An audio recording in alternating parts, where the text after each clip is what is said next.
Seperti ada bercak-bercak hitam, berasa sekali. Kehitaman gitu, Kak. Ijo-ijo? Kehitaman gitu. Saya juga takut dibilang orang gila kalau lama-lama sering bicara sama binatang kayak gitu. Bahkan kalau mau ketemu sama papa aja susah banget, sama ibu tiri saya dan kakak saya nggak boleh. Ya, saya bacain air itu dengan ayat-ayat Al-Quran, lalu bisa diminumkan ke orang yang sakit.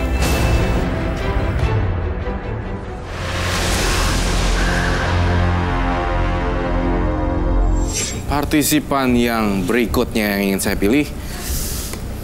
Wow. Saya melihat dan merasakan tekstur kulit kasar seperti biawak atau ular di sini.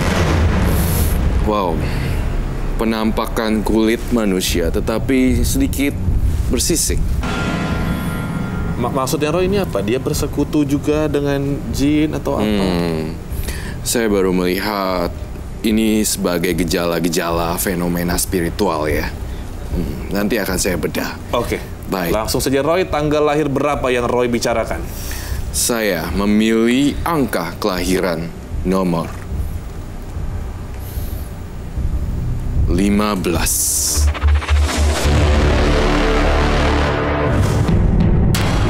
Ernie, kelahiran tanggal 15. Bisa berkomunikasi dengan hewan, korban guna-guna, dan bisa menyembuhkan orang sakit. Konon Ernie memiliki kulit bersisik seperti ular. Karma baik apakah yang akan dialami Ernie di masa depan? Ada berhubungan dengan hewan, ular, kucing. Waduh, Roy, mohon dijelaskan ada apa sebenarnya? Dari tanggalnya di sini Ernie, saya mengakumulasikan tanggal-tanggal 6, 7, 8 dan 9. Ernie di sini punya kecenderungan antropomorfisme. Apa itu, Roy? Itu adalah kecenderungan berbicara kepada hewan. Saya melihat gambaran batin saya sangat jelas sekali bahwa ada sisik ular, ada tulisan di sini saya menulis reinkarnasi juga.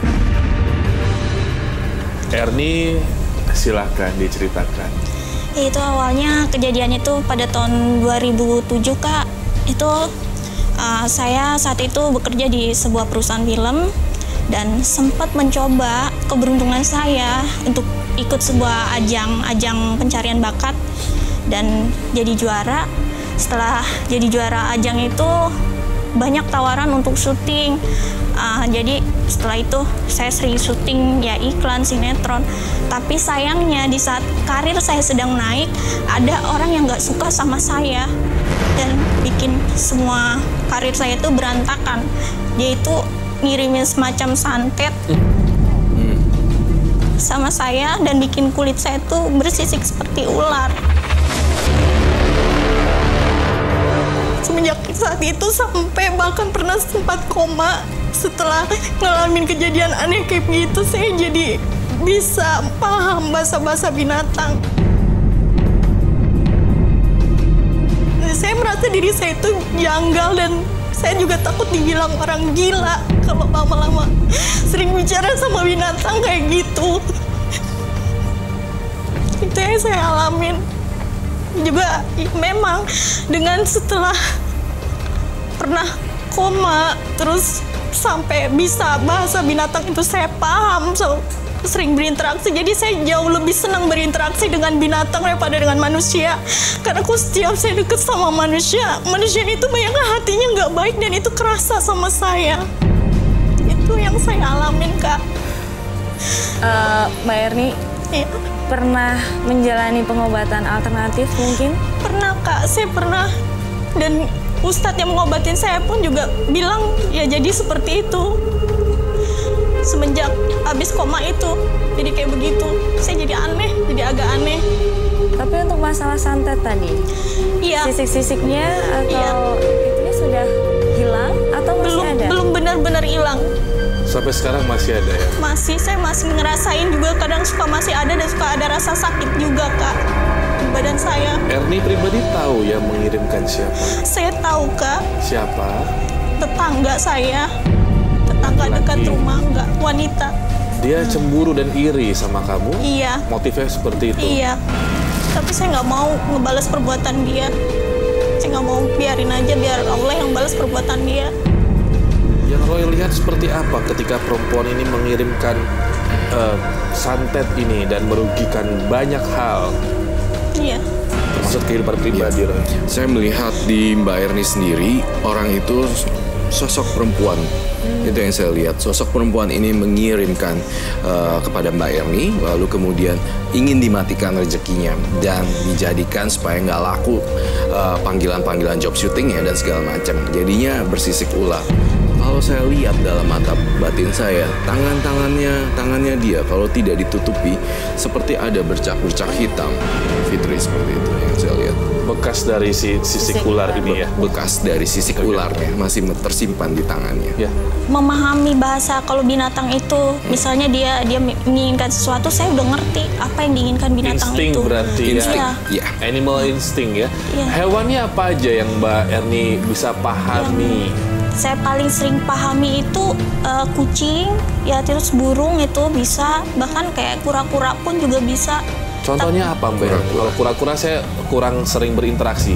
Contohnya apa? Kalau kura-kura itu kadang saya dulu melihara kura-kura, suka saya taruh di lantai. Saya bilang, ayo ikutin aku. Dia suka jalan, ngikutin di belakang aku, berusaha untuk ikutin aku. Biasanya kalau untuk hewan yang liar gitu, saya lebih ininya kalau kayak kucing, Kak. Kalau genan kucing liar itu kucing, bisa. ya. Di kucing, paling peka banget saya di kucing itu. Peka banget di kucing ya? Iya. Oke. Bisa memerintah hewannya juga atau kucing gitu? Iya. Seperti apa? Paling ya memanggil, atau saya bisa ngelihat kalau dari tatapan mata Iya. kucing itu dia butuh apa saya ngerti, paham. Ya saya bacain air itu dengan ayat-ayat Al-Quran, lalu bisa diminumkan ke orang yang sakit. Tatapan matanya kosong, Robi. Iya, Iya. makanya tadi dia perlu Seperti- kekhawatiran iya. ya. Tunggu Mbak Erni, apakah jika saya menghadirkan seekor hewan, kamu lebih bisa mencurahkan isi perasaan kamu, Mbak Erni, ketimbang manusia? Kadang saya juga mencurahkan perasaan saya ke binatang, ya memang. Saya melihat ada luka batin terdalam pada salah satu orang di sini, orang masa lalu. Dan saya melihat ini juga laki-laki. Betul, Mbak Erni?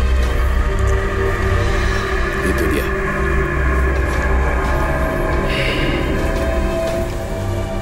Iya betul. Sebenarnya sih bukan cuma seseorang, tapi ya lebih cenderungnya dia juga mantan saya, mantan tunangan saya. Lalu setelah itu juga kekecewaan juga dengan mantan suami, dan juga dengan sikap papa saya juga yang nggak bisa adil sama saya. Saya dibeda-bedain sama kakak-kakak saya. Bahkan kalau mau ketemu sama papa aja susah banget, sama ibu tiri saya dan kakak saya nggak boleh. Hanya karena saya anak dari istri yang muda, jadi dibeda-bedain sama papa. Saya nggak tinggal di rumah, saya tinggal di tempat kerja. Karena saya nggak bisa pulang ke rumah saya. Saya rindu sebenarnya kangen sama papa saya. Tapi nggak bisa ke sana, nggak bisa ketemu papa.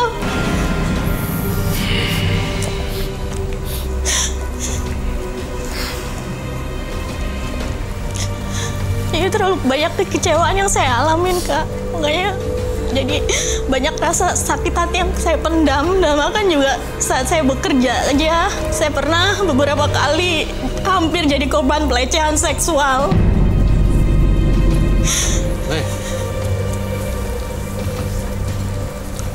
Saya ada kucing hamil di sini, boleh saya coba melihat ke belakang? Boleh, Robi. Tapi untuk masalah santet tadi, Iya, sisik-sisiknya atau itunya sudah hilang atau masih ada? belum benar-benar hilang. Kalau saya lihat dalam mata batin saya, tangannya dia kalau tidak ditutupi seperti ada bercak-bercak hitam. Dari punggungnya juga ada bercak-bercaknya. Sedikit saja saya melihatnya, bagian punggung kiri, kemudian tangan bagian lengan bagian sini, mohon maaf, bagian sini ada, paha dan bagian pinggang. Bukan seperti cacar ular ya, tetapi bercak-bercak sisik kulit ular ini masih agak membekas di sini. Sisiknya itu bener-bener sisik kayak ular gitu, Mbak. Warna apa? Ini bisa saya pegang di sini, berasa sekali. Kehitaman gitu, Kak. Ijo-ijo. Kehitaman gitu. Ini agak berasa sih, Robi. Dia juga sudah ditangani medis. Saya lihat di sini, saya juga melihat ditangani medis dengan tepat ini. Bagus. Cuma hanya saja pemulihan, masa pemulihan belum lengkap. Di sini kasar banget. Baik, Bernie, semangat. Ya. Terima kasih sudah cerita kepada kami.